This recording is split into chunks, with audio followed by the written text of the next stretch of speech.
이 이야기는 10년 전 내가 실제 겪었던 실화이다. 허구도 없고 꾸밈도 없는 실제 이야기다. 그때 일을 생각하면 아직도 간담이 서늘하다. 당시 나는 너무도 지쳐 있었다.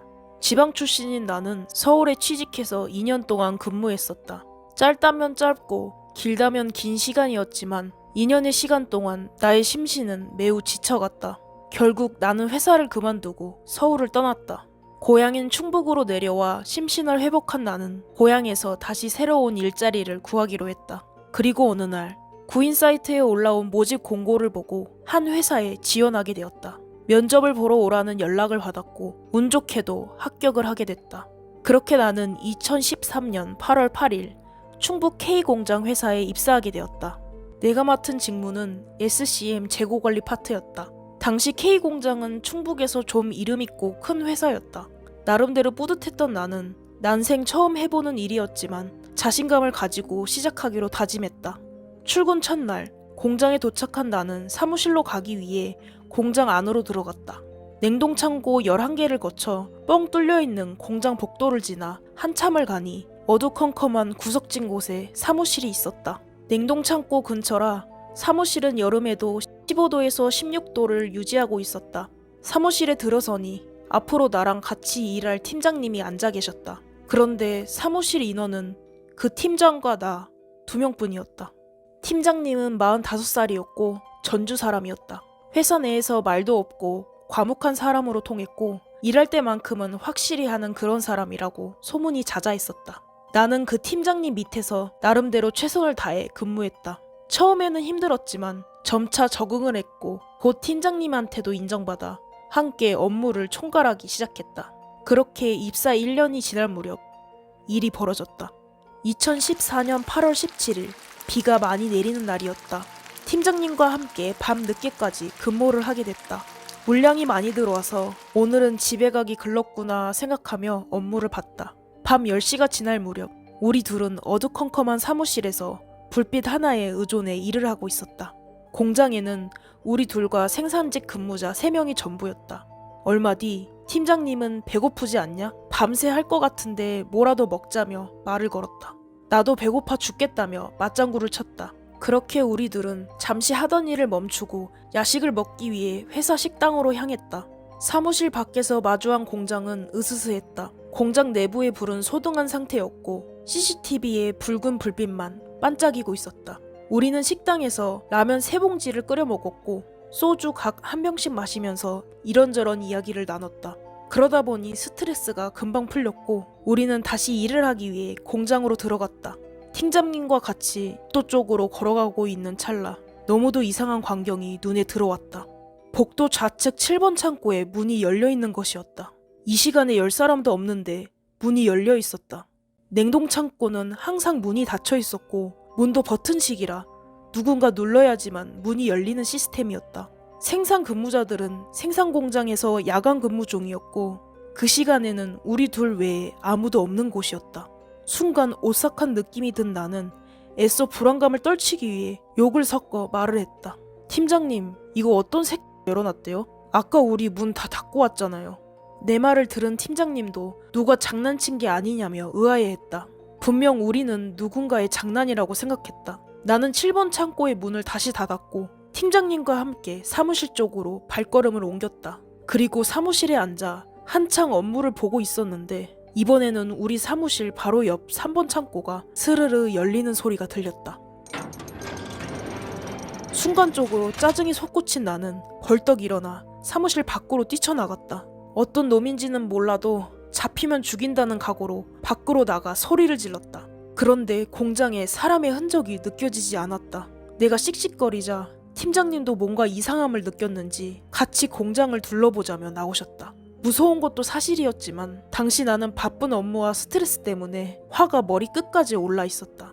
분노가 공포를 누르고 있었다. 팀장님과 나는 3번 창고에 불을 켜고 내부를 샅샅이 뒤졌다. 그러나 나오는 것은 아무것도 없었다. 30분 동안 창고를 뒤지고 나온 우리는 김샜다는 표정으로 다시 사무실로 들어갔다. 그때 시간은 오후 11시 38분쯤이었다. 분명 문이 열리는 소리를 들은 우리는 찝찝함이 가시지 않았고 결국 경비실에 연락을 했다. 그 시간에 문을 건드린 사람이 누군지 확인하기 위해 CCTV 검사를 요청했다. 팀장님과 함께 경비실에서 CCTV를 확인했는데 우리는 할 말을 잃고 말았다. 문을 연 사람이 아무도 없었는데 문이 자동으로 열리는 모습이 찍혀 있었다. 경비실 아저씨는 기계 오작동으로 가끔 그럴 때가 있다. 너무 걱정하지 마라. 내가 계속 지켜보겠다며 우리를 안심시켰다.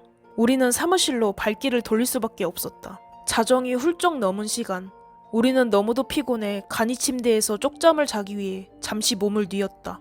그런데 얼마 뒤 소름 끼치는 소리가 들려왔다. 다시 한번 3번 창고 문이 열리는 소리였다.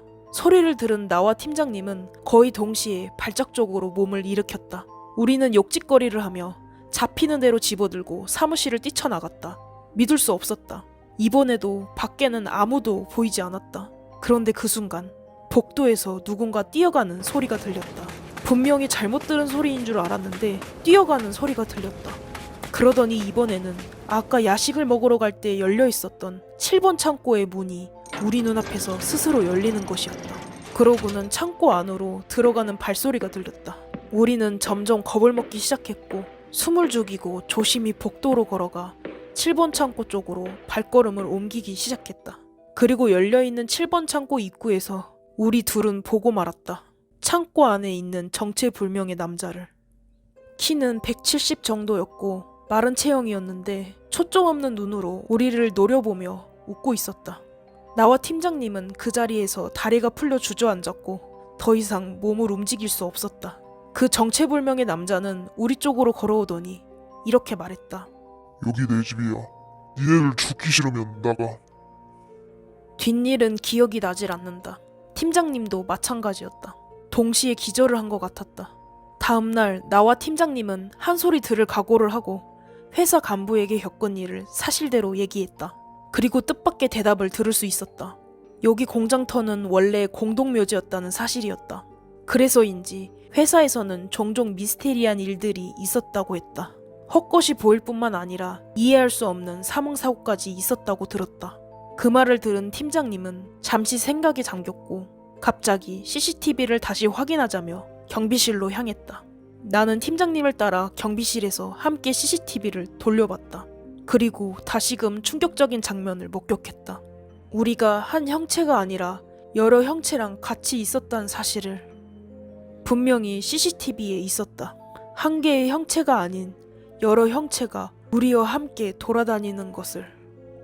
그리고 더욱 놀라운 사실은 우리가 어제 경비실에 CCTV를 요청했던 그 경비 아저씨. 알고 보니 그날은 경비원이 비번이었기 때문에 CCTV 무인 카메라만 작동하고 있었다고 했다. 그럼 나와 팀장님은 대체 누구랑 얘기했던 걸까? 그 사람은 누구였을까? 사람이긴 한 건가? 그런 일을 겪고 나니 더 이상 회사를 다닐 자신이 없었다. 팀장님도 같은 생각이었는지 팀장님과 나는 동시에 회사를 퇴직하게 됐다. 이후 팀장님은 경기도 이천에 있는 회사에 재취업했고 나는 충북에서 내 나름대로 공부를 해서 스펙을 쌓고 다른 회사로 들어갔다. 우리 집에서 자동차로 15분 거리에 있는 K회사. 가끔 드라이브를 할 때 지나쳐 가는데 다시는 가고 싶지 않은 회사다. 그때 그 7번 창고의 남자와 경비 아저씨를 생각하면 지금도 온몸에 소름이 돋는다.